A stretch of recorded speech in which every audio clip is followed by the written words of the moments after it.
was the very first U.S. city to create an action plan to try to cut carbon emissions. But there's some new studies out today and some new numbers that show that that plan really needs to be kind of sped up. Yeah, that report shows Multnomah County has a long way to go. Lisa Balick live in downtown with more on exactly what that report says. Lisa? Well, it's interesting. The city's plan has been cut emissions 40% by 2030. Right now, we're not even at half that. But the pressure is on to try and stop those oil trains from coming through the city.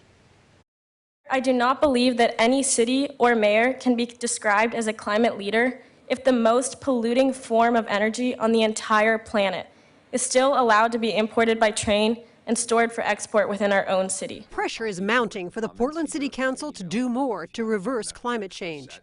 Signatures from thousands of Portlanders demanding city leaders halt oil trains and expansion at the Zenith Oil Terminal in Northwest Portland.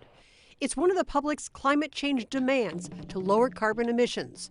The mayor says his legal team is working on it. And in the very near future, we will be bringing back a new ordinance that we believe addresses the legal questions for which it was remanded back to City Hall. Today, the latest report on local efforts to counter climate change shows in Multnomah County, carbon emission reduction has flattened out. It's only 15% less than it was about 30 years ago.